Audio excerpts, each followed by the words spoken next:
Assalamualaikum warahmatullahi wabarakatuh. Kami calon guru penggerak angkatan 9 dari SMP Negeri 1 Kutacane akan melakukan aksi nyata modul 1.4 diseminasi budaya positif di sekolah.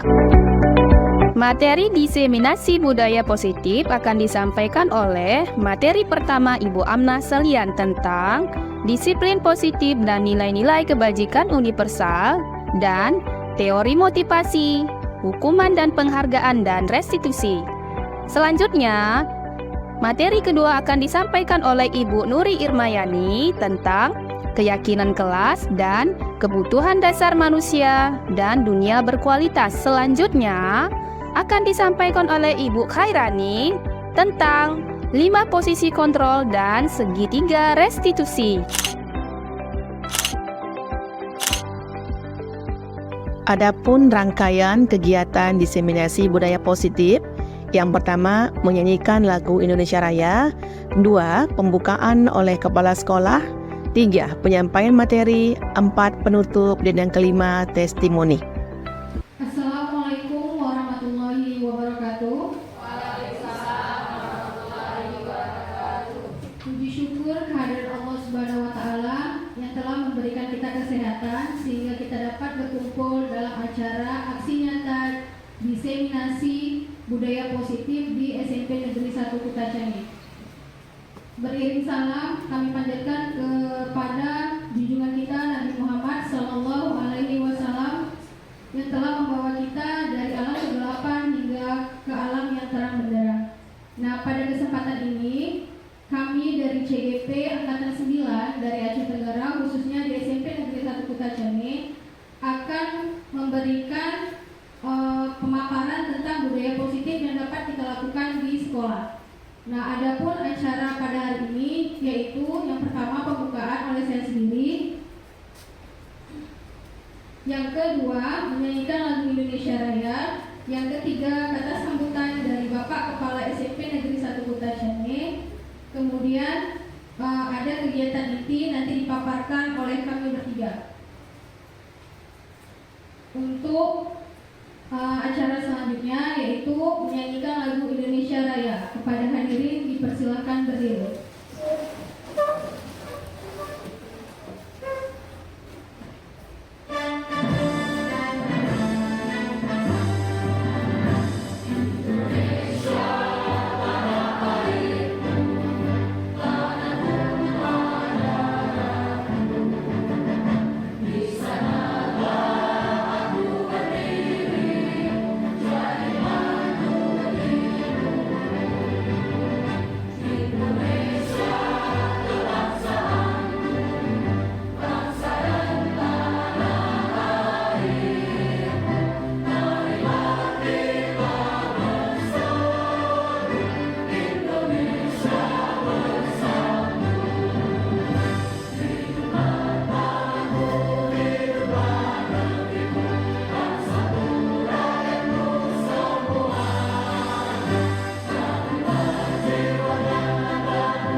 Terima kasih, hadirin dipersilakan duduk kembali. Acara selanjutnya, kata sambutan dari Bapak Kepala SMP Negeri 1 Kutacane. Kepada Bapak kami persilakan.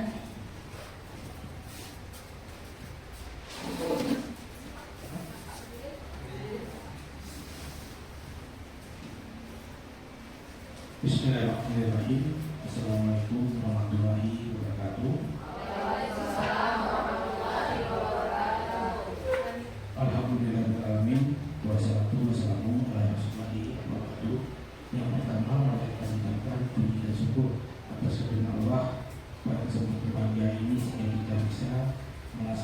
melaksanakan aksi nyata program pendidikan guru penggerak sesi pertama.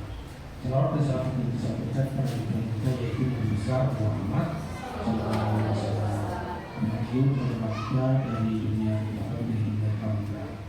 Yang saya hormati para wakil, yang saya hormati Ibu Dewan Guru beserta aksi nyata program topik 1 di SMP Negeri 1 Kejadian ini. Baik Bapak, baik Ibu, di sini Bapak Ibu ini adalah melaksanakan aksi nyata topik 1 yang Merdeka Belajar. Nah, di sini aksi nyata itu satu, mengenali dan memahami diri sebagai pendidik. Itu yang pertama. Jadi Bapak Ibu, kita harus tahu tugas apa, harus memahami diri kita sebagai pendidik. Itu yang disampaikan oleh guru kita nanti, guru ini. Yang kedua, di sini adalah mendidik dan mengajar. Jadi tugas kedua ini adalah nantinya bisa kita ini setelah aksi nyata ini kita tahu tugas itu adalah sebagai mendidik dan mengajar yang benar. Dan sekarang sudah guru merdeka. Jadi Dewan Guru sudah mempersiapkan aksi nyata juga, ada P5 juga di situ. Selanjutnya itu mendampingi murid dengan utuh dan menyuruh. Inti dari situ, tugas kita sebagai guru, kita tuh wajib mengutuk, jadi utuh dan menyuruh. Jadi tidak ada satu pun di anak kandung dan anak tiri. Jadi kita ini wajibnya di dalam kelas itu wajib tidak ada membedakan anak si A dan anak si B. Jadi dari kisah hati nyata ini nanti akan menambah wawasan kita itu sebagai guru penggerak yang ada di sekolah kita. Apalagi sekarang programnya adalah P5, dan P5 itu artinya proyek pembuatan badan Pancasila. Nah, jadi Dewan Guru ini nanti yang apa yang disampaikan oleh CPP ini, guru penggerak ini harus memang menggerakkan dan tergerak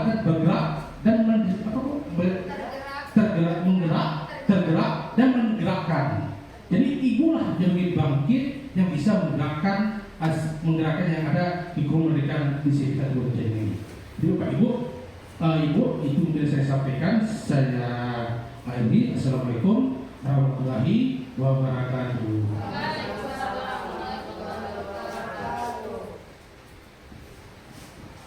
Terima kasih kepada Bapak yang telah menyampaikan. Kami sebagai guru sangat berterima kasih Pak. Bapak juga mensupport kami dalam kegiatan yang kami lakukan ini. Nah, untuk memberkahi kegiatan kita hari ini, marilah kita sama-sama mengucapkan Bismillahirrahmanirrahim. Nah, selanjutnya kita masuk ke kegiatan ini, yaitu memaparkan tentang yang dibawakan oleh Ibu Amna sekalian, yaitu tentang restitusi dan disiplin positif. Kepada Bu Amna kami persilakan.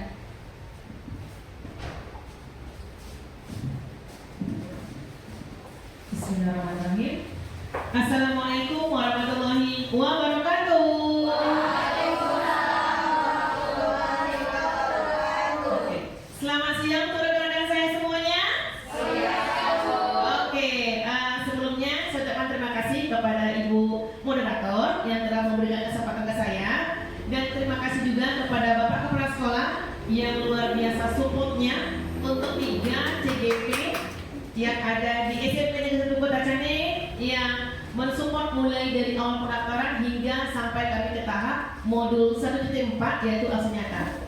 Dan untuk guru-guru hebat yang hari ini mau meluangkan waktunya untuk kegiatan aksi nyata ini. Nah, untuk ibu-ibu yang hebat, untuk sesi hari ini saya diberi kesempatan untuk membawa dua materi.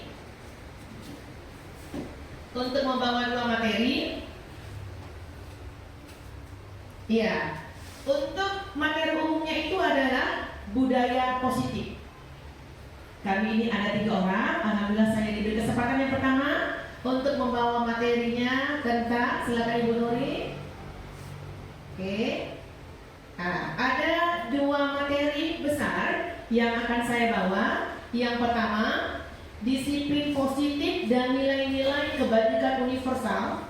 Kemudian materi yang kedua adalah teori motivasi, hukuman, dan penghargaan serta restitusi. Oke, untuk yang pertama ini tentang disiplin positif dan nilai-nilai kebajikan universal. Ibu-ibu, sebelum kita masuk materi satu persatu, kita harus memiliki paradigma yang harus kita rubah terlebih dahulu. Nah, paradigmanya apa aja? Nah, nanti kita akan buat satu contoh. Langsung kita ke skenario-nya. Di mana di sini perubahan paradigmanya itu adalah mindset kita. Kita harus berubah mindset kita bahwasanya segala sesuatu yang kita lakukan itu memang dari intrinsik, dari dalam diri kita. Jadi bagaimana kita merubah paradigma itu menjadi yang namanya intrinsik, bukan karena ada pengaruh dari luar atau namanya ekstrinsik. Nah, saya butuh satu orang ibu yang akan memerankan skenario ini. Ya, kira-kira Ibu Ade bisa? Oke, silakan Bu Ade. Nah, silakan Bu Ade. Kemudian satu lagi yang bisa membantu kami di sini. Ayo, kita mau coba dulu di bagaimana ini. Ya, Ibu Musira mungkin bisa bantu? Ya, terima kasih Ibu.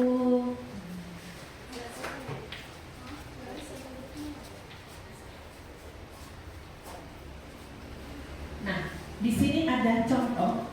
Nah, perubahan paradigma. Artinya kita ingin lihat sebenarnya perubahan paradigma itu motivasinya itu dari diri kita atau dari luar yang paling baiknya. Jadi di sini Ibu, untuk Ibu Ade, silakan Ibu Nuri diambilkan satu sticky note-nya. Ya. Warna apa aja boleh Bu? Yang kosong, yang baru Bu, yang baru. Oke, warna pink. Ada A dan B. Sobeklah dari kertas kecil, tulislah benda. Jadi ibaratkan Ibu Ade itu di tangan kanannya. Ya, tuliskan Bu Ade benda yang paling Ibu sayang dan paling Ibu sukai. HP Bu, boleh HP. Oh ya. Oke, nah, jadi Ibu Ade kita ingin melihat. Nah, ini memang dari dalam hati Bu Ade memberikan itu bagaimana, atau memang karena paksaan dari faktor ekstrinsik tadi. Nah, jadi caranya seperti ini.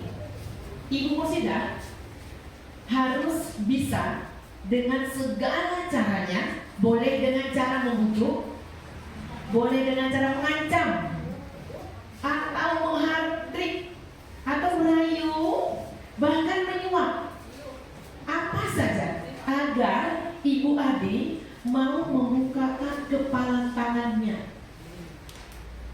Jadi, ya, oke, bisa Bu, kita langsung ini eksekusi terus. Ya, jadi Ibu Ade punya sesuatu di tangannya, di kepala sekuat-kuatnya, dan Ibu Mursida juga sekuat-kuatnya. Bagaimana cara supaya kepala terbuka dan kasih barat tangan Bu Ade itu ke Ibu Mursida. Bu, boleh menghardik Bu. Gak bisa dengan cara kasar, cara halus Bu, jarum halus. Asalkan barangnya bisa sama Ibu. Oke, silakan Bu Ade. Ibu Ade dan Ibu Mursida, kami persilakan. Iya. Hai Bu Ade. Hai. Apa sih yang ada di tangan Bu Ade? Ada deh. Satu.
dijelaskan sama Bu Ana tadi, dari intrinsik si anak, bukan dari ekstrinsik, maka kita akan lebih mudah untuk mengelola kelas.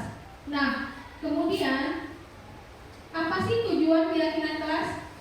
Yang pertama, dapat menciptakan pembelajaran yang berpusat pada murid.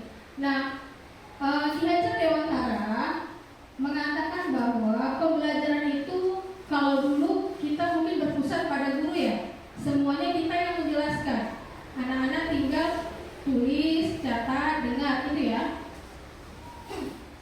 Nah, kalau sekarang yang namanya profil belajar Pancasila itu siswa yang bergerak. Kita hanya sebagai menuntut siswa di mana sih menemukan bakat dan minat mereka. Bukan kita lagi yang membilangkan nah harus begini, nah harus begitu. Kemudian memunculkan ketertiban murid dalam menentukan kelas yang diimpikan sehingga murid lebih bertanggung jawab akan keputusan yang mereka buat bersama. Yang ketiga, menumbuhkan komunikasi efektif antara murid dan guru. Artinya, kalau kita tidak ada keyakinan kelas, bisa saja mereka tidak lagi mau untuk melakukannya. Artinya gini, kalau dia hukuman ataupun hanya ke peraturan, mereka akan melanggarnya.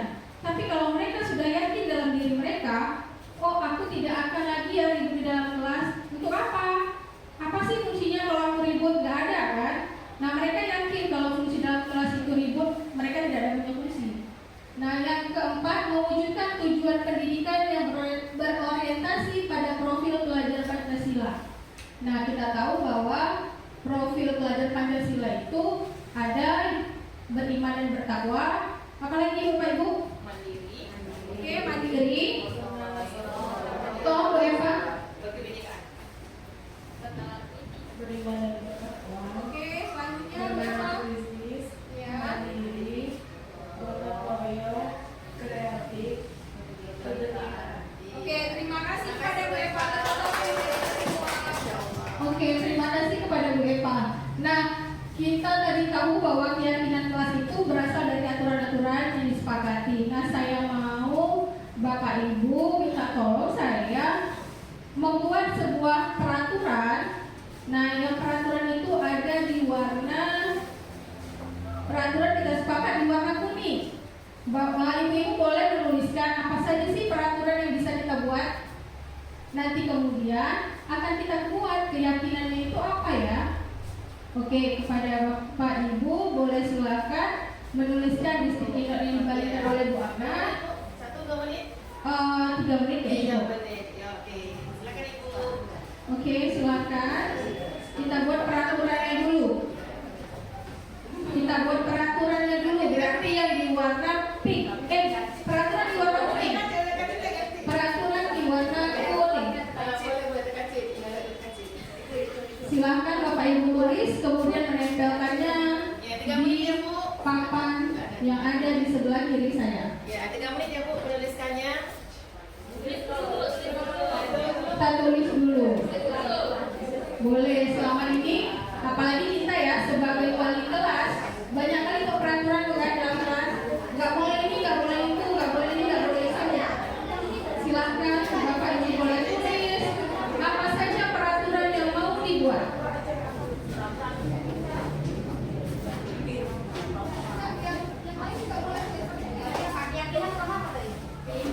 Keyakinan kita maunya di warna kita sepakat keyakinan di warna pink. Kemudian untuk peraturan di warna kuning. Oke, yang pertama kita minta ke Bapak Kepala Sekolah dulu ya. Oke, Kepala Sekolah. Silakan Bapak untuk peraturan Pak, warna kuning Pak. Oke, peraturan di warna kuning.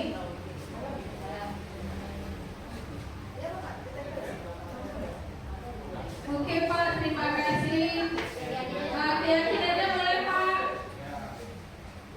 Oke, untuk Bapak terima kasih sudah diletakkan ada peraturan dan ada keyakinan. Silakan Ibu Mas Diana mungkin sudah selesai, silakan.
Mengapa keyakinan kelas? Mengapa tidak peraturan kelas?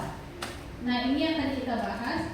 Seperti yang kita alami sehari-hari, mengapa kita memiliki peraturan harus menggunakan helm bila mengendarai kendaraan roda 2? Kita pasti punya alasan-alasan tertentu. Di antaranya ada untuk keselamatan atau ada yang lain. Takut kena tilang. Boleh ada yang lain? Ibu, kalau pakai helm itu apa, Bu? Keselamatan. Kalau Ibu Eva? Takut panas karena panas matahari. Ya, itu kalau ibu-ibu ya kan, panas matahari siang. Mungkin ada yang lain. Kalau Ibu Sinta mungkin, untuk kamu Sinta ada yang lain. Oh, dia apa tadi jangan sebut ya? Oh, lupa saya. Ibu negara.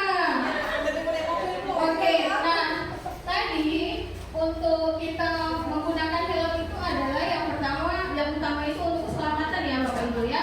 Kemudian yang kedua, mengapa kita memiliki peraturan harus datang tepat waktu pada saat mengikuti pelatihan?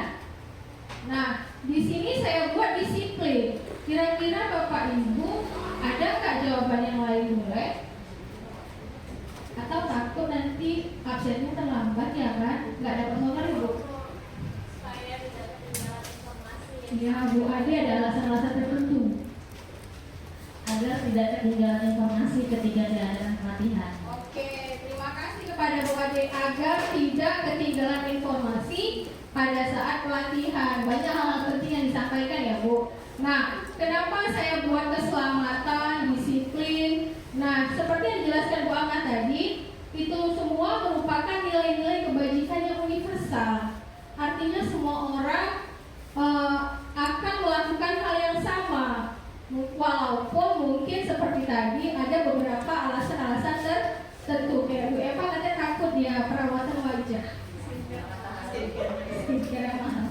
Oke, nilai-nilai keselamatan, disiplin, inilah yang kita sebut sebagai suatu keyakinan, yaitu nilai-nilai kebajikan yang universal yang disepakati secara lisan dan tulisan terlepas dari latar belakang suku, negara, agama, dan bahasa seperti yang disampaikan Bu Ana terlebih dahulu tadi.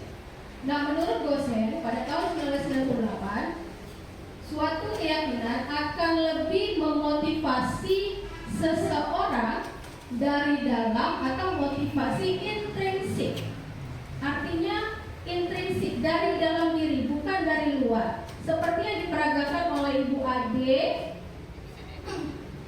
dan juga Ibu Mursyidah, bahwasanya walaupun faktor dari luar yang terus-menerus membujuk supaya Bu Ade memberikan apa yang berada di genggamannya, artinya kalau kita yang mempunyai kontrol diri tidak akan bisa merubahnya. Oke. Nah, apa saja sih nilai-nilai kebajikan? Bisa seperti peduli, rajin, integritas, rasa hormat, percaya, toleransi, banyak hal yang ada yang menjadi nilai-nilai kebajikan. Nah, ini ada beberapa yang saya tuliskan, mungkin Bapak Ibu nanti bisa mempraktekannya. Nah, begitu juga dengan murid-murid kita, bahwa mereka perlu mendengarkan dan memahami arti sesungguhnya peraturan yang diberikan. Apa nilai kebajikan yang sesungguhnya dari peraturan tersebut dan apa tujuannya. Kita bilang, nak, dilarang keluar masuk kelas, yang dia tahu ibu tuh gak ngasih saya keluar. Ibu tuh gak ngasih saya masuk kelas. Padahal tadi kita sudah cerita, ada hukuman, ada konsekuensi. Nah, kalau sudah kita sepakati yang namanya keyakinan kelas, insya Allah kelas akan lebih aman dan tertib. Gak ada lagi anak yang keluar masuk, tidak ada lagi hukuman. Bahkan dalam menyelesaikan masalah kita bisa pakai restitusi. Nanti restitusi akan dilakukan oleh Ibu Rani. Nah, tadi peraturan-peraturan kelas yang sudah kita buat akan kita sepakati bersama dengan siswa menjadi sebuah keyakinan kelas. Dari keyakinan kelas yang ada, dan dilaksanakan secara berkelanjutan terus-menerus, maka akan menimbulkan suatu lingkungan yang positif. Nah, kalau sudah ada lingkungan yang positif, lama-lama kita lakukan itu terus-menerus akan menjadi suatu budaya. Nah, di sekolah kita sudah ada yang namanya budaya 5S, ya kan? Setiap pagi Ibu piket bersama Bapak Kepala Sekolah sudah melaksanakannya. Apa saja itu Bu Eva? Ibu Eva biasanya piket di hari Senin. Nah, Ibu Eva dia tahu. Budaya yang ada di SMP 1 Bu, setiap hari Senyum, sapa, salam, sopan, satu. Oke, terima kasih kepada Bu Eva.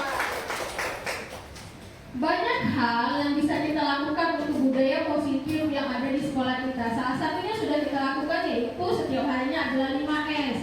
Kemudian yang lain budaya positif yang telah kita lakukan apa di sekolah? Setelah mereka, anak-anak kita masuk ke dalam ruangan, masuk ke dalam lingkungan sekolah, kita setiap pagi mengadakan sholat duha. Nah, sholat duha itu juga merupakan budaya positif. Kemudian apa lagi?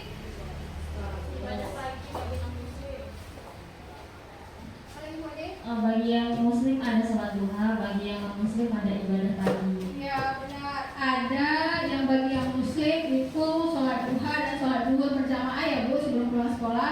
Kemudian untuk yang non muslim ada kita lakukan juga ibadah pagi. Kemudian ada lagi yang kita lakukan apa Bu Eva boleh?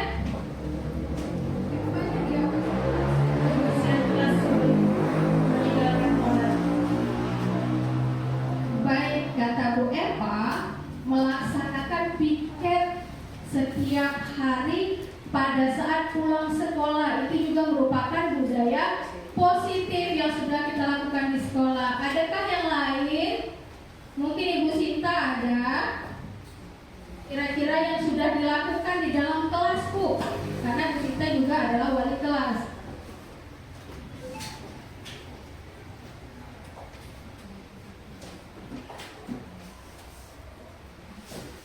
Untuk keyakinan tadi, memantau keadaan kelas walaupun gurunya ada dalam kelas, memastikan anak kita hadir apa tidaknya. Ya hebat wali kelasnya. Oke, wali kelasnya tetap memantau anaknya, tetap memantau anak kelasnya setiap hari, setiap jamnya bertukar les pelajaran. Ada nggak sih gurunya, walaupun itu adalah tanggung jawab dari piket, tapi tentang ketertiban anak itu adalah tanggung jawab kita bersama. Nah, saya ada beberapa peraturan. Bapak Ibu bisa lihat. Ada yang pertama, selalu kembalikan buku ke tempatnya. Kemudian ada dilarang mengganggu orang lain, hadir di sekolah 15 menit sebelum pembelajaran dimulai, dilarang melakukan kekerasan, dilarang menggunakan narkoba, bergantian atau menunggu giliran, gunakan masker, jangan berlari di kelas ataupun koridor. Nah, Bapak Ibu boleh tulis kira-kira keyakinan apa yang bisa kita buat dari peraturan ini ya. Silahkan Bapak Ibu buat. Ada sticky note yang dibagikan Bu Amna berwarna biru. Tulis dulu, kemudian nanti ditempelkan di papan yang berada di sebelah kiri.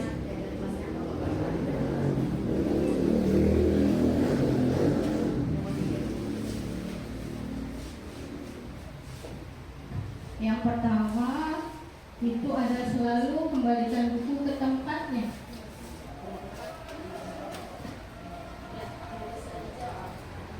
Ibu sudah selesai boleh? Boleh Bu, boleh. Ibu Siti Sari boleh.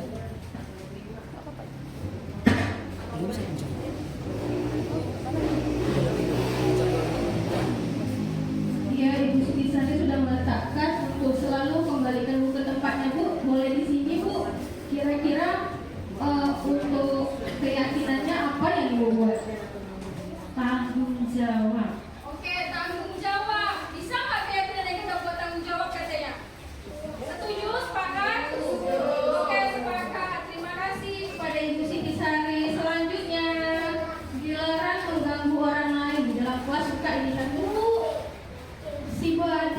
si Budi,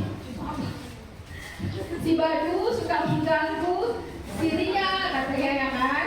Nah kira-kira keyakinan kelas apa yang kita buat ya? Oke sudah, silakan Bu Mas Diana. Ya, menghormati orang lain. Yang menghormati orang lain, yang menghormati orang lain. Bisa kita buat keyakinannya dilarang mengganggu orang lain adalah keyakinan kelasnya? Setuju kita? Sepakat? Kita bungkus? Oke, bungkus. Selanjutnya, hadir di sekolah 15 menit sebelum pembelajaran dimulai. Oke, apa yang dibuat Bu Ira Fibai? Oke, boleh dipaparkan Bu Ira.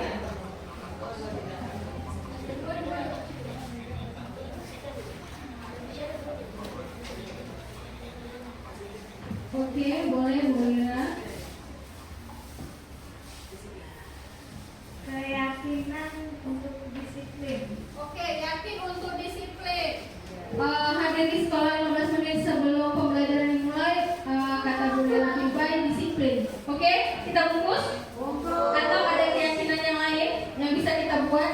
Keyakinan tidak harus satu ya. Dari peraturan itu bisa beberapa keyakinan kelas yang kita buat. Artinya dalam satu peraturan boleh 2, 3 lebih kita buat. Kira-kira hadir di sekolah 15 menit sebelum pembelajaran dimulai, apakah disiplin saja atau ada yang lain? Kira-kira Bu Amna mungkin bisa? Bisa Bu, buat komitmen Bu. Oke, Bu Amna bilang berkomitmen, artinya sama-sama dia berkomitmen untuk tidak terlambat. Adakah yang lain? Cukup 2? Oke. Dari satu keyakinan, dari satu peraturan bisa 2 keyakinan. Nah, kemudian dilarang melakukan kekerasan di tingkat anak SD, SMP, bahkan sampai dengan SMA. Mungkin ada yang namanya bully ya Bu, kesiswaannya itu sering terjadi. Nah, dilarang melakukan kekerasan. Kira-kira keyakinan apa yang bisa kita buat? Oke, Bu Ika, silahkan. Oke, Bu Ika bisa dipaparkan di sini. Keyakinannya itu bisa masuk ke keselamatan. Keselamatan. Kenapa Ibu melakukan kekerasan itu untuk keselamatan? Kira-kira gimana tuh? Karena nanti kalau misalnya ada kekerasan, siswa misalnya melakukan bully atau berantem gitu kan, itu termasuk kan tidak tindakan mengancam dan pasti mengurangi keselamatan. Oke, terima kasih kata Ibu Ike. Kalau melakukan kekerasan bisa merugikan orang lain. Nah, selanjutnya dilarang menggunakan narkoba. Ini fatal ya kalau siswa kita ada yang melakukan narkoba. Siswa langsung kita apa kan? Ada ya Bu ya? Di peraturan nomor berapa gitu ya konsekuensinya? Oke, apa itu Ibu Enda? Silahkan. Keyakinan kelasnya untuk menjaga kesehatan. Oke, menjaga kesehatan cocok? Cocok. Oke, menjaga kesehatan. Kemudian bergantian atau menunggu giliran? Oke, Ibu kesiswaan selalu tuh siswa datang, Bu, permisi, boleh nggak saya masuk ke ruangan Ibu Mursidah? Maaf nak ya, masih ada tamu Ibu, tunggu dulu ya. Kita gitu kan? Oke. Apa itu Bu? Kira-kira ini Ibu kesiswaan dari SMP Negeri 1 Kutacani. Tepuk tangan untuk Ibu. Bergantian ataupun menunggu giliran ini setiap pagi yang kita lihat sendiri ya, anak kita bergiliran untuk memberikan salam kepada kepala sekolah dan guru fikih. Terima kasih kepada Ibu. Kemudian gunakan masker. Gunakan masker untuk apa? Untuk kesehatan. Oke, selanjutnya jangan berlari di kelas ataupun di koridor, itu untuk menjaga keselamatan dan ketertiban kelas. Oke, nah kira-kira jawaban dari Bapak Ibu itu benar nggak ya? Tapi saya yakin Bapak Ibu guru pasti hebat. Kita lihat ya, kita cocokkan dengan jawabannya tadi. Nah, selalu kembalikan buku ke tempatnya, tanggung jawab. Oke ya, dari tanggung jawab. Dilarang mengganggu orang lain, juga menghormati. Hadir di kelas 15 menit sebelum pelajaran dimulai, itu juga berkomitmen, disiplin nggak mesti satu. Dilarang melakukan kekerasan, itu keselamatan, juga menghargai orang lain. Nah, sekarang tingkat anak SMP itu kayaknya menghargai teman susah ya. Itu yang bakal jadi PR kita bersama. Kita bersama-sama bergerak untuk menjadikan pelajar profil Pancasila. Bergantian atau menunggu giliran, itu yang tadi bilang Ibu kesiswaan adalah bersabar. Juga menghormati, gunakan masker untuk keselamatan dan kesehatan, jangan berlari di koridor, itu keselamatan dan keamanan. Sampai di sini keyakinan kelas, kira-kira bisa nggak bedakan, Bapak Ibu sudah bisa nggak membedakan apa itu peraturan kelas, apa itu keyakinan kelas? Bisa ya, Bu Eva ya? Nah, kesimpulan dari keyakinan kelas itu bersifatnya abstrak. Artinya dia menyeluruh. Kalau dia peraturan kelas spesifik satu, dilarang buang sampah di sini. Nah, kalau untuk keyakinan kita bilang apa? Menjaga keindahan, kebersihan, itu maksudnya. Kemudian keyakinan kelas ditulis berupa pernyataan-pernyataan universal. Artinya tadi saya bilang menyeluruh, bukan untuk satu orang. Pernyataan keyakinan kelas senantiasa dibuat dalam bentuk yang positif. Nah, kalau di peraturan kelas selalu ada kata-kata negatif kan, dilarang membuang sampah di kelas, dilarang keluar masuk. Tapi kalau kita buat dia dengan bahasa menjaga kebersihan dan keindahan, lebih nyaman, lebih enak didengar, anak-anak juga mungkin lebih terasa. Kemudian keyakinan kelas hendaknya tidak terlalu banyak. Nah, kalau peraturan itu banyak ya Bu, sederet gitu kan penuh. Nah, kalau keyakinan tidak, dia simple bentuknya, mudah diingat dan mudah dipahami. Kemudian keyakinan kelas sebaiknya sesuatu yang dapat diterapkan di lingkungan sesuai dengan kondisinya. Artinya beda keyakinan kelas unggul dengan keyakinan kelas 7/4. Kemudian semua warga kelas hendaknya ikut berkontribusi dalam pembuatannya. Kita nggak boleh buat keyakinan kelas itu hanya sepihak.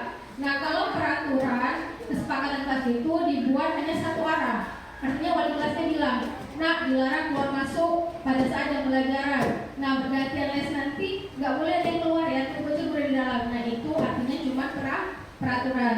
Tapi kalau keyakinan dua arah, mereka komunikasi dulu. Kira-kira bisa nggak ya murid lakukan? Nah, kemudian bersedia meninjau kembali keyakinan kelas dari waktu ke waktu. Artinya kira-kira keyakinan kelas itu yang sudah berjalan bisa nggak kita lanjutkan kembali? Atau lebih banyak yang nggak baiknya? Maka itu bisa kita ganti. Nah, saya harap dengan pemaparan keyakinan kelas, Bapak Ibu semua bisa nantinya menerapkan di dalam kelas. Tidak ada lagi yang namanya peraturan kelas. Sepakat kita? Sepakat? Masih semangat? Masih ada satu materi lagi. Oke, next. Kita kebutuhan dasar manusia dan dunia yang berkualitas.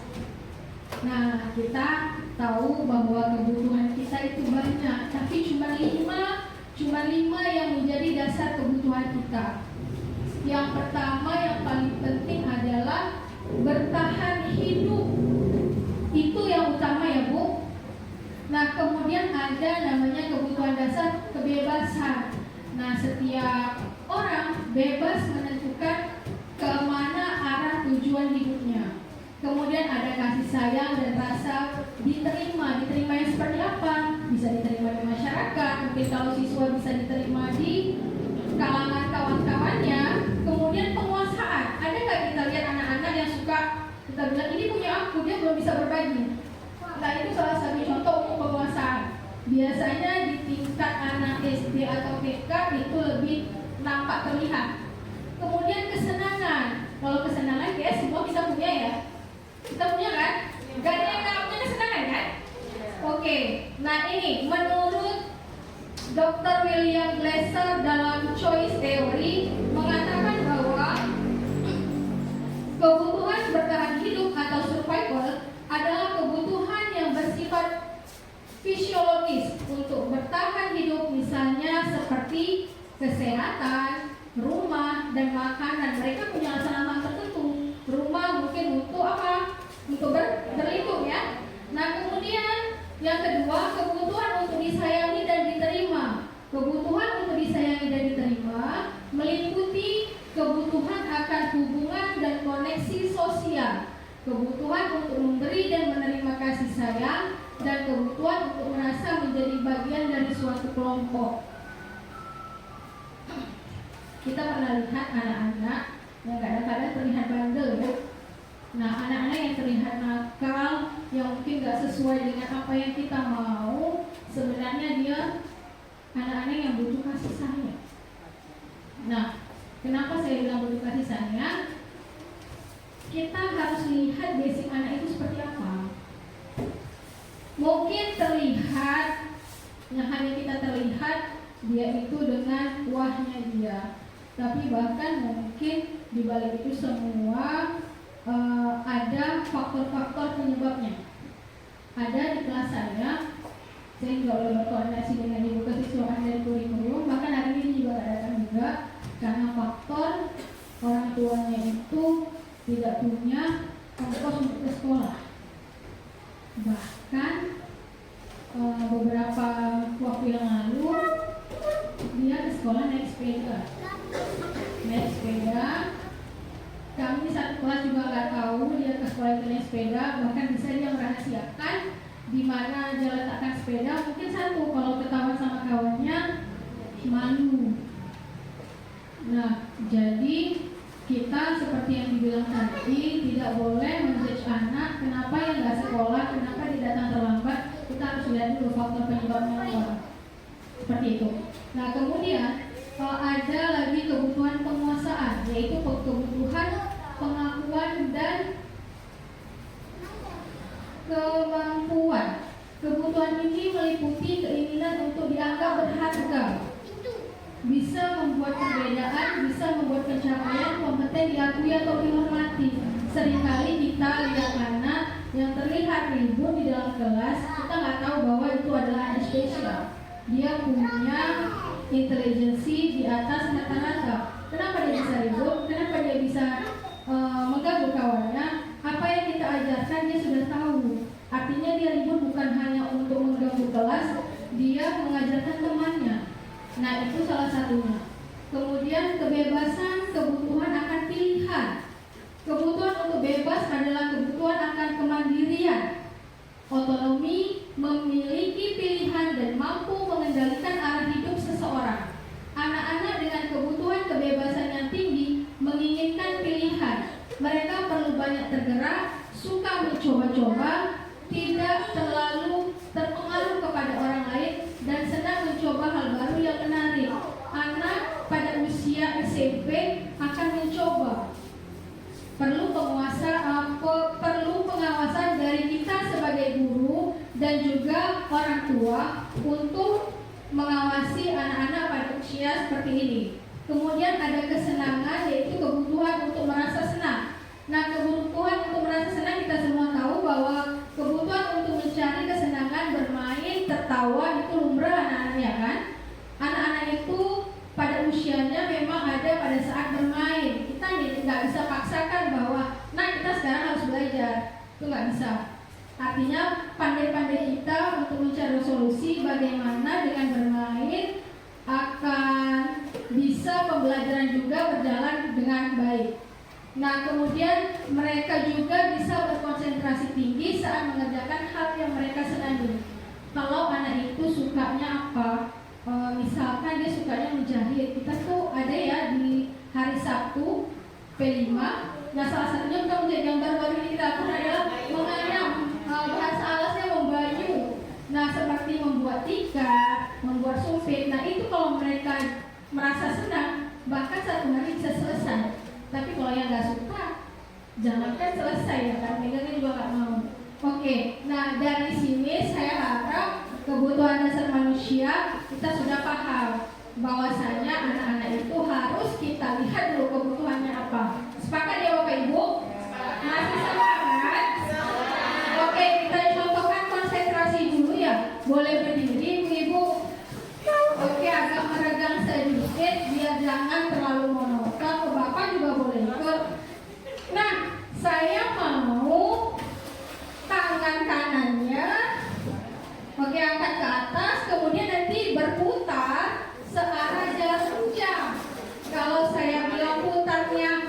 berputarnya pelan, berarti pelan-pelan aja. Ini aja Bu, badannya nggak usah. Nggak apa-apa, sedekah Bu. Oke, angkat tangan kanannya. Kalau saya bilang berputarnya pelan, berarti putarnya pelan saja, tapi searah saja. Kemudian kalau saya bilang kuat, maka putarnya kuat. Kemudian nanti saya bilang lagi, apa yang saya katakan, misalnya pegang hidung. Nah, kita lihat Bapak Ibu siapa yang konsentrasinya masih fokus atau tidak. Oke, kita mulai angkat tangannya sebelah kanan, putar pelan, terus berputar kencang, pelan lagi, putar kencang, mata. Oke, masih ada fokusnya. Oke, sekali lagi ya, kita ulang sekali lagi ya. 1, 2, 3, kita putar searah jarum jam dengan perlahan, putar perlahan, terus perlahan, putar kencang, lebih kencang lagi, siku. Oke, terima kasih kepada Bapak Ibu hebat, ternyata fokusnya masih oke. Oke, terima kasih. Selanjutnya saya punya satu kasus. Ini yang terakhir. Saya punya satu kasus. Di sini ada anak yang bernama Dimas. Saat ini dia berusia 17 tahun.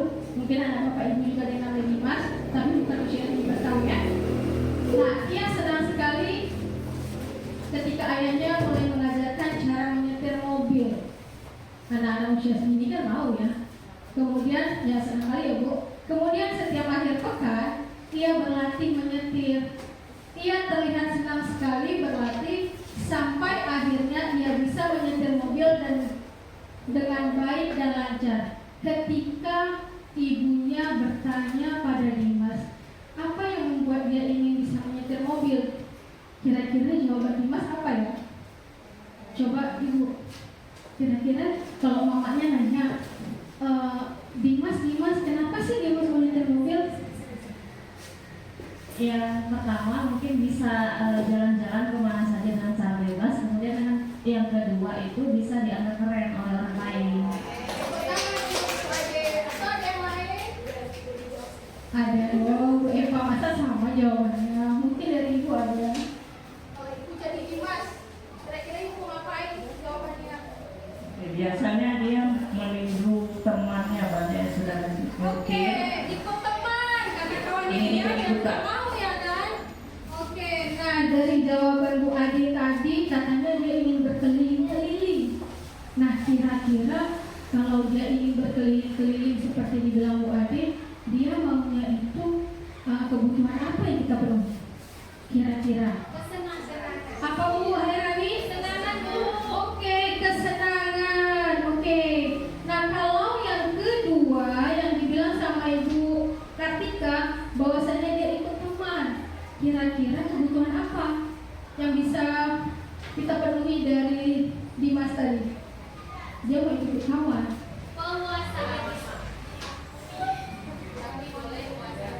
Pengen diakui. Oke, pingin diakui. Kalau Bu Rani pingin apa Bu Rani? Oh, artinya penguasaan. Artinya dia lebih mau diakui ya? Ya, mau diakui sama kawannya bahwasanya dia hebat. Nah, kira-kira kalau jawabannya seperti ini. Nah, ketika jawaban Dimas seperti pernyataan berikut. Kebutuhan apa yang Dimas butuhkan? Kata Dimas gini, nyetir mobil itu seru loh, Ma. Kira-kira apa yang bisa dibuat? Bapak Ibu boleh tunjukkan lagi stiker yang dibagikan ruangan yang berwarna apa Bu? Biru. Oh, kuning, yang berwarna kuning. Nah, untuk menyetir mobil itu seru. Kira-kira siapa yang mau menjawab? Boleh satu orang? Yang nomor 1 dulu, menyetir mobil itu seru. Ibu mau jawab? Silakan. Boleh, sini juga boleh Bu. Kira-kira apa tuh Bu yang dengerin? Menyetir mobil itu seru. Oh, menyetir mobil itu adalah kesenangan. Oke, sepakat dengan kesenangan? Bapak Ibu dari hebat ini, lah sebentar aja udah tahu. Adakah yang lain? Cukup? Kita bungkus? Oke. Aku merasa bangga dan keren. Seperti yang dibilang Nurani tadi, yang dibilang Fatika. Mungkin itu teman-temannya. Apa itu kira-kira? Siapa yang bawa? Nurani? Apa itu Nurani? Ini kebutuhan yang terpenuhi adalah penguasaan. Kenapa? Karena dia ingin lebih dari teman-temannya, diakui seperti itu. Oke, terima kasih kepada Nurani. Dia mau lebih diakui katanya. Kira-kira kalau jawabannya aku senang bisa pergi ke tempat yang aku suka, seperti Bu Adi bilang tadi, aku mau keliling-keliling. Berarti dia maunya apa itu Bu Adi terima nih? Kesenangan. Ya, kesenangan. Adakah yang lain? Oke, Bu Ike, kebebasan. Terima kasih kepada Bu Ike. Kemudian biar bisa jalan-jalan naik mobil sama teman-teman aku. Itu tuh apa? Cinta dan kasih sayang, karena dia sayang sama kawannya. Saya kawannya naik beca, jadi mau diajak kami jalan-jalan hari Minggu ya kan. Oke, terima kasih kepada Bapak Ibu guru hebat hari ini. Nah, kita cocokkan jawabannya.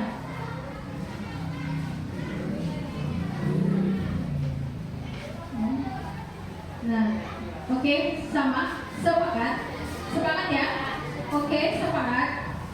Oke, itulah tadi keyakinan kelas dan kebutuhan dasar yang harus kita penuhi. Itu wajib. Keyakinan kelas itu wajib kita buat. Kemudian kebutuhan dasar anak itu harus kita penuhi. Sekian dari saya pemaparan tentang keyakinan kelas dan 5K dan kebutuhan dasar manusia. Sekarang akan dilanjutkan oleh Ibu Rani tentang praktek restitusi. Nah, tadi Bu Amna ada menyebutkan apa sih langkah-langkahnya. Nah, Bu Rani akan mengulang dan mempraktekkan kembali. Kepada Bu Rani kami persilakan. Tepuk tangan untuk Bu Rani. Tepuk tangan untuk kita semua hari ini. Salam dan bahagia.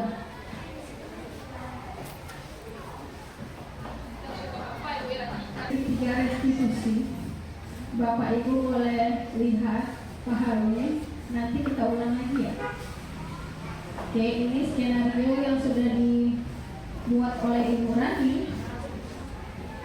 Langkah-langkahnya apa saja lagi dipersiapkan slide-nya sama Bu Rani.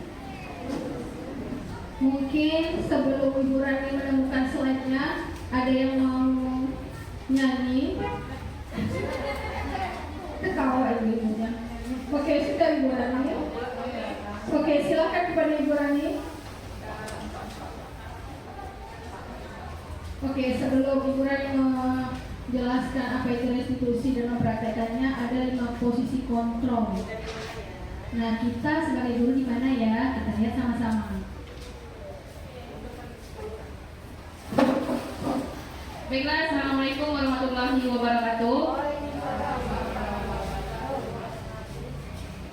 Di sini saya akan menjelaskan materi lanjutan, yaitu tentang 5 posisi kontrol dan segitiga restitusi. Nah, sebelum saya lanjutkan, kita ekspresi dulu di Bapak dan Ibu ya, supaya lebih semangat lagi. Apalagi saya tampil terakhir, pasti udah ngantuk ini. Pengen pulang aja ya Bu Mas Diana. Ya, explaining-nya mudah aja Bu. Kita di sini lempar angka ya. Ini melatih untuk konsentrasi. Nanti dihitung dimulai dari Ibu sudah hitung boleh ya Bu ya? Ibu aman ya. Oke. Silakan hitung Bu, dimulai dari 1. Ya, ini putarannya ke sini. Oke, silakan Bu. 1, 2, 3, 4, 5, 6, 7, 8, 9, 10, 12, 13, 14. Bapak 15. Bapak harus ikut ya Bu ya. Bapak harus ikut. Oke, kita tes dulu. Kalau saya bilang angka 5 terserah menuju angka berapa dari angka 1 sampai 15. Tidak boleh lebih karena yang bermain di sini hanya angka 1 sampai 15. Oke, kita mulai ya.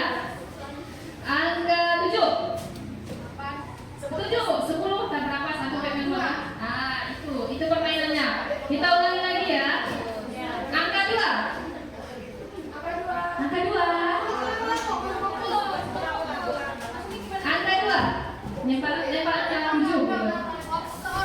Iya, 1 sampai 15. Iya, Bu.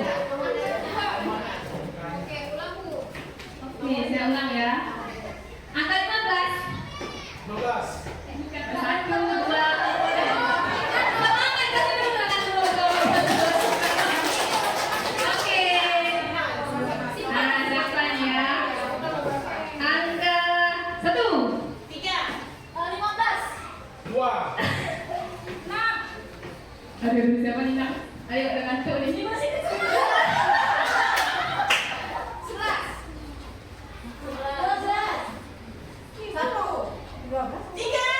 Oke, kamu tak bisa. Nah, ini tapi kalau pada lain, oke. Ini tujuan permainannya adalah untuk melatih konsentrasi ya. Oke, kita ulangi. Angka 14. 7, 5, 6, 4. Oke, terima kasih teman-teman. Terima kasih Bapak dan Ibu ya. Sekarang kita mulai. Nah, di sini saya akan menjelaskan dari materi sebelumnya. Ini hanya melengkapi saja. Jika ada kekurangan mohon dimaafkan karena saya di sini masih tahap belajar ya Bapak dan Ibu. Saya tampil di sini bukan berarti saya hebat, bukan. Saya di sini hanya belajar dan ingin menjadi guru yang lebih baik lagi. Di sini ada 5 posisi kontrol. Sebelum saya memaparkannya selanjutnya, kira-kira kontrol itu apa ya Bapak dan Ibu? Kontrol. Pertama kali mendengar kata kontrol, yang di benak kita apa itu muncul? Kira-kira? Iya, mengendalikan. Apa lagi Ibu? Mengendalikan. Kemudian dia di bawah kendali kita, ya kan? Berarti ini 5 posisi kendali manusia. Nah, manusianya siapa sekarang? Guru. Karena kita sebagai pendidik. Kita lihat 5 posisi pengendali ini. Yang pertama ada penghukum. Tadi Ibu Amna sudah menjelaskan hukuman. Ini penghukum, berarti orangnya yang sekarang berperan ya. Kemudian guru itu juga sering mengendalikan siswanya dengan posisi pembuat merasa bersalah. Yang ketiga ada sebagai teman. Yang keempat pemantau. Yang terakhir ada manajer. Sekarang kita lihat sebagai penghukum dulu. Nah, sebagai penghukum kita seringkali menghardik, menunjuk-nunjuk, menyakiti, menyindir. Kita pernah nggak melakukan itu ibu-ibu? Pernah. Tanpa kita sadari ya. Tanpa kita sadari. Apalagi di rumah banyak masalah nanti mungkin bersuing terbawa ke sekolah, ya kan? Yang kedua, kemudian guru berkata, kalau kamu tidak melakukannya, awas ya, masakan. Nah, kalau kamu nggak kerjakan PR, awas ya besok kamu, suruh kamu bersih WC.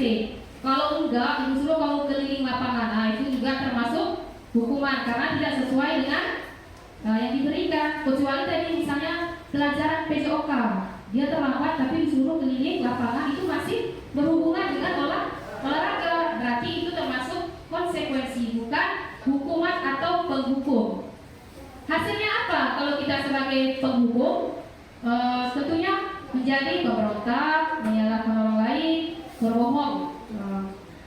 Bapak dan Ibu, kita perlu tahu ketika anak kita melakukan sesuatu kesalahan, kita harus tahu dulu kebutuhan mana yang tidak dipenuhi. Tadi sudah dijelaskan Bu Luri, ada 5 kebutuhan dasar manusia. Salah satunya yaitu cinta dan kasih sayang. Mungkin di rumah yang tidak mendapat perhatian dari orang tua, mencarinya di sekolah dengan gurunya. Kemudian ada lagi bertahan hidup. Nah, kalau bertahan hidup ini, saya kemarin pernah mendapati kasus dari kelas 7, orangnya berani mengambil barang orang lain di kampungnya. Kenapa dia melakukan itu?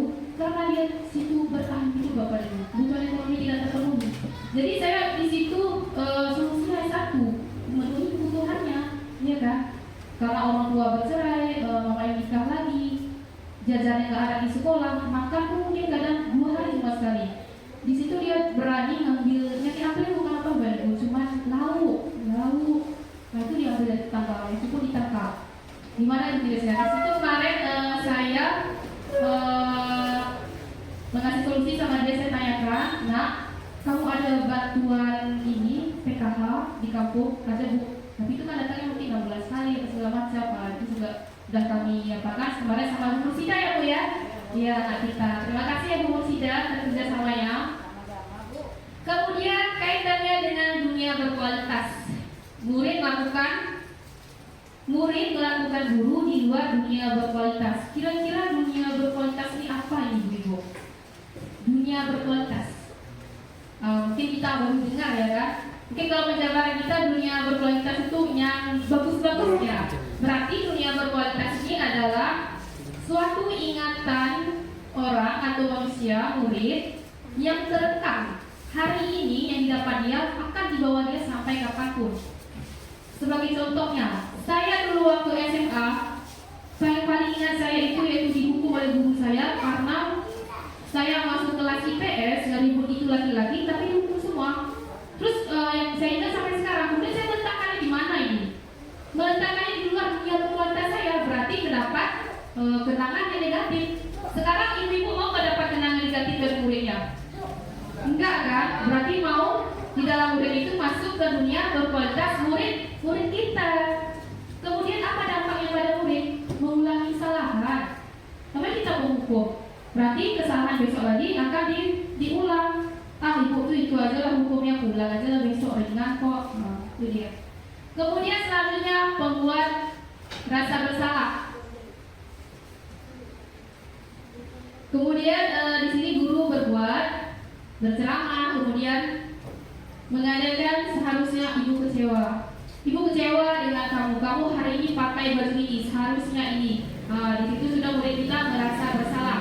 Kemudian selanjutnya ada sebagai teman, yaitu guru berkata membuat alasan untuk muridnya. Nah, tolong laku ini, ibu kan ini sama kamu. Itu berarti kita posisinya sebagai teman. Kemudian si pemantau, ini sama dengan konsekuensi. Guru berkata di situ menghitung dan mengukur. Kalau kamu melanggar ini, berarti kamu harus lakukan ini. Itu juga pemantau Bapak dan Ibu. Tapi yang paling idealnya yang kita lakukan yaitu yang terakhir di manajer. Manajer ini yaitu mengajukan pertanyaan-pertanyaan yang ini nanti ada ya. Dilihat segi restitusi. Ya, ini langkah-langkahnya nanti Bapak dan Ibu. Nah, di manajer ini terdapat ada 3 langkah restitusi. Yang pertama, menstabilkan identitas. Yang kedua, validasi kesalahan. Yang ketiga, menanyakan keyakinan. Kemarin waktu hari Jumat pelantikan OSIS saya mendengar Bapak Kepala Sekolah bercerita di situ ya kan mengenai knalpot ngeblok ya Pak ya. Knalpot ngeblok suara yang keras. Di situ Bapak Kepala Sekolah mengatakan, Bapak dulu juga orangnya pasaran. Bapak tahu kondisi kamu saat ini. Nah, itu Bapak itu sudah melakukan yang pertama, menstabilkan identitas. Kemudian yang keduanya ada di situ validasi tindakan salah dan yang terakhir ada menanyakan keyakinan. Nah, yang dilakukan dari segi 3 restitusi dari yang Bapak Kepala Sekolah sampaikan hanya di nomor 1. Yang duanya sudah dilakukan ya Bapak dan Ibu. Saya juga baru tahu ini ketika ikut guru penggerak. Karena di bimbingan konseling juga yang terdapat itu hanya 2, menstabilkan identitas. Kemudian yang kedua menanyakan tindakan yang salah. Yang ketiga menanyakan keyakinan. Hanya 2 saja. Kalau menanyakan keyakinan itu kami tidak pernah melakukannya karena BK itu fokus mencari solusi dari masalah yang dihadapi siswa. Kemudian praktek langsung ya Bu ya. Boleh. Ini adalah kasusnya. Ini dulu Bapak harus screenshot ini. Ini kasus 1. Kasus 1 adalah seorang wali kelas 8 SMP Pelindung. Pada saat jam istirahat makan siang, Anda melihat salah satu murid Anda bernama Amira sedang menangis sendiri di dalam kelas. Anda menghampiri Amira dan mengajak berbicara. Ternyata Amira menangis karena tadi Ali sempat mengejek Amira karena nilai ulangnya lebih rendah dibandingkan nilai yang didapatkan Ali. Anda sebagai guru merasa bahwa ada keyakinan kelas yang tidak diikuti oleh Ali dan akhirnya Nah, kira-kira siapa ini yang bersedia menjadi wali kelas dan menjadi si ahlinya? Boleh ya Ibu Amna jadi wali kelasnya? Silakan. Oke, ini akan perhatikan segitiga restitusi ya. Ya, boleh ya, Mami itu orang ini.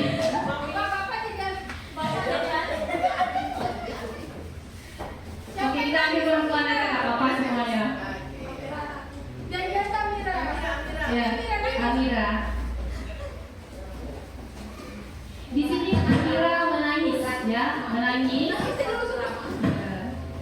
Karena Ali mengejek, ya. Dan kakak Ali. Ya.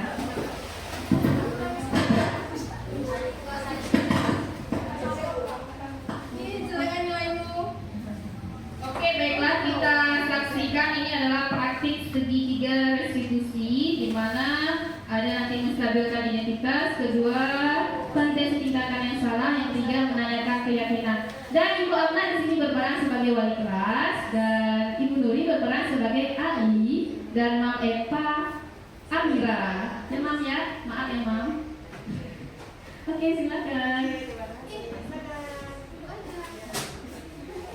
Jelek kali nilainya. Masa cuma dapat 2 matematikanya? Ini jeleknya ini. Kasihan aja. Ya ampun. Ngapain aja tadi malam? Gak belajar ini kasihan aja. Ini jeleknya nilainya. Amira dulu Pak. Jelek kok nilainya. Jelek kali Bu. Gak belajar. Gak buka sering capek. Bohong ya. Amira kenapa nangis?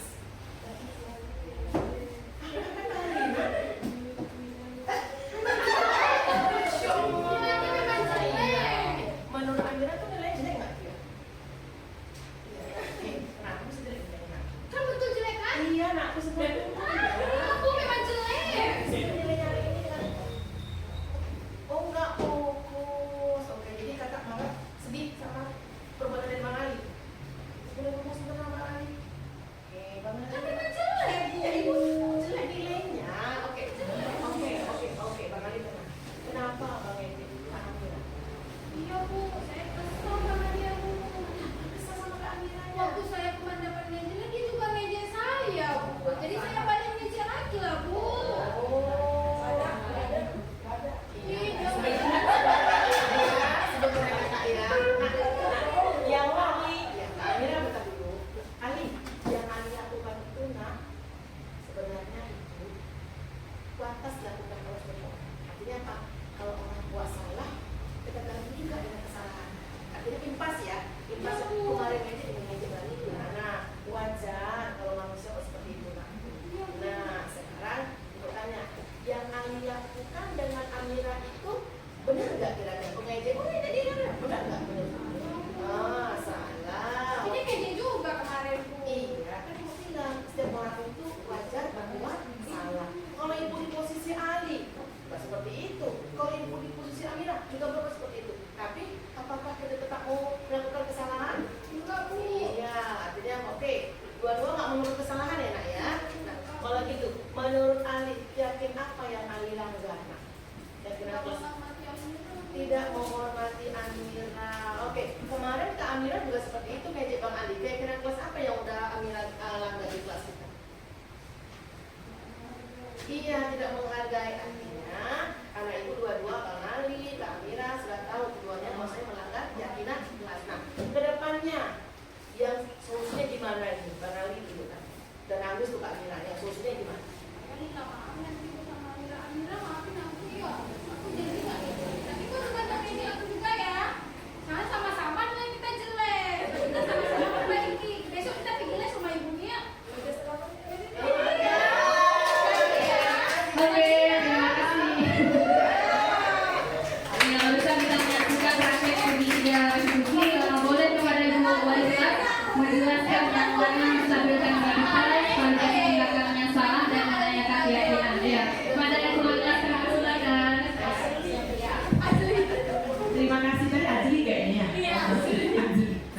Jadi yang disampaikan Ibu Khairani itu ada 3 tahapan segitiga restitusi. Jadi yang namanya menstabilkan, apa tadi Bu Rani? Menstabilkan identitas. Nah, posisi kita di situ dulu apa? Menanyakan masalah sebenarnya itu apa. Kita dengar dulu keterangan dari pihak Bang Andi dan kehadirannya. Nah, setelah kita dengar, kita juga langsung masuk ke validasi. Iya, validasi tindakan yang salah. Artinya kita tahu yang dilakukan Bang Aldi itu salah. Nah, ternyata Kak Amira juga pernah melakukan hal kesalahan. Artinya kita validasi dulu kesalahan anak itu apa. Jadi selama ini yang kita lakukan langsung menjudge, kamu seperti ini, kamu seperti ini, tanpa kita melakukan yang namanya menstabilitaskan yang namanya masalah. Jadi tahapan beruntun. Yang pertama kita lihat dulu, stabilkan dulu masalahnya, validasi kesalahan anak. Nah, yang ketiga itu adalah menanyakan keyakinan. Artinya tadi awal kita sudah menjelaskan tentang keyakinan kelas. Nah, ketika kedua anak tadi sudah menyatakan, oh yang kulakukan itu salah, tanyakan kembali keyakinan kelas apa yang sudah dilanggar, kemudian bagaimana solusinya. Jadi itu saja, mudah-mudahan kedepannya kita apabila ada masalah, gunakan yang namanya segitiga restitusi, biarkan anak untuk mencari solusinya sendiri. Terima kasih. Terima kasih kepada Ibu Ona yang berperan sebagai wali kelas. Di sini saya mau bertanya kepada ibu-ibu di bawah ada keyakinan kelas. Nah, kira-kira dari kasus yang sudah dipraktekkan tadi, keyakinan kelas yang mana dilanggar itu Bapak Ibu? Kira-kira apakah setiap anggota kelas perlu belajar? Yang kedua, yang ketiga, atau yang keempat? Iya, yang ketiga, setiap anggota kelas perlu saling menghargai. Nah, sekarang kita kembali lagi ke 5 posisi kontrol. Di sini ibu-ibu boleh mengisi dengan kertas dipnot, yaitu pernyataan-pernyataan yang saya buat. Saya kecewa sekali dengan kamu. Nah, itu kira-kira berada di posisi kontrol yang mana? Kita tadi ada 5. Sebagai penghukum, pembuat merasa bersalah, teman, manajer, dan konsekuensi dari terakhir ya. Pembuat merasa bersalah. Kira-kira ini posisi mana yang Bapak dan Ibu? Boleh ditempel di yang sebelah kiri, yang paling kiri.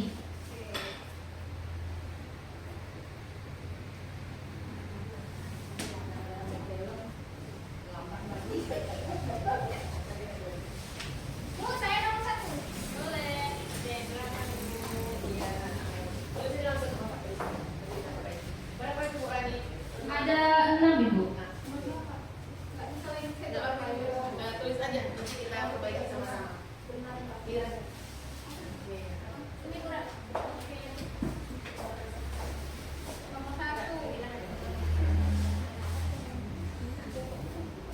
Saya kecewa sekali dengan kamu. Kalau saya beranggapan itu yang saya buat adalah pembuat rasa bersalah, karena anak akan merasa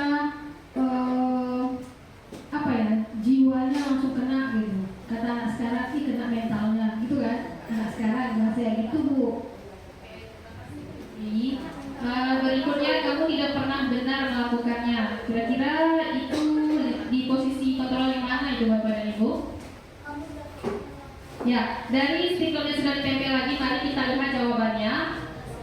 Nah, saya kecewa sekali dengan kamu. Ternyata berada di posisi pengendali pembuat orang merasa bersalah. Yang kedua, kamu tidak pernah benar melakukannya. Itu sebagai penghukum. Yang ketiga, ayolah lakukan demi ibu bapak. Itu posisi sebagai teman.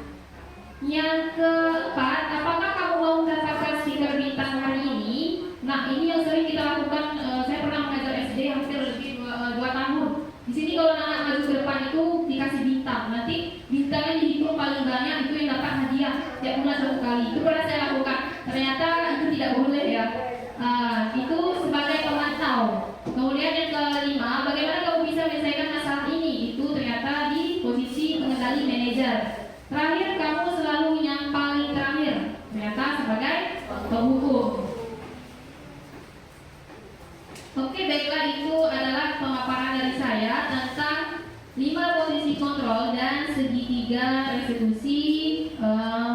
Mungkin itu saja yang dapat saya sampaikan. Terima kasih kepada Bapak dan Ibu yang telah hadir di ruangan bahagia ini. Lebih dan kurangnya saya mohon maaf, terlebih saya mungkin ya mohon maaf atas segala kekurangan ini. Dan kami tutup dengan alhamdulillah dan akhir dengan wassalamualaikum warahmatullahi wabarakatuh.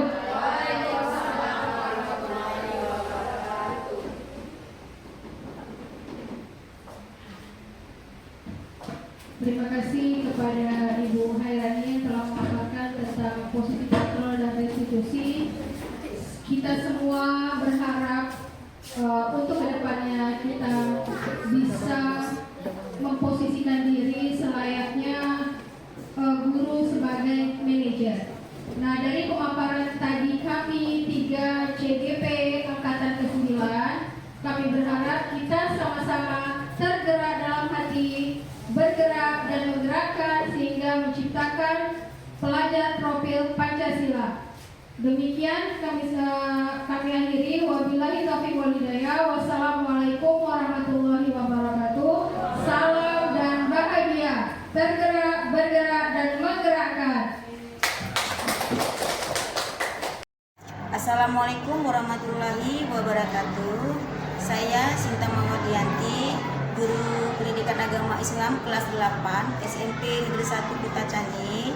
Saya wakil kepala sekolah bidang sarana dan prasarana. Rekan sejawat saya Ibu Nuri Ilmayani, CGP Angkatan 9. Setelah saya mengikuti kegiatan diseminasi budaya positif, saya terinspirasi tentang keyakinan kelas dan 5 kebutuhan dasar manusia. Maka yang selama ini tentang peraturan yang sifatnya membuat anak merasa tidak nyaman dan terkesan memaksa membuat saya tersadar dan merubah peraturan tersebut menjadi keyakinan kelas. Saya memperoleh pemahaman materi dari Ibu Nuri dengan sangat mudah karena Ibu Nuri menggunakan bahasa yang mudah dipahami. Kegiatan aksi nyata ini juga diselingi dengan game yang menarik. Demikian testimoni dari saya. Terima kasih. Wassalamualaikum warahmatullahi wabarakatuh. Assalamualaikum warahmatullahi wabarakatuh. Saya Kartika, guru bahasa Indonesia SMP Negeri 1 Kutacani, rekan sejawat Ibu Hairani, CGP Angkatan ke-9.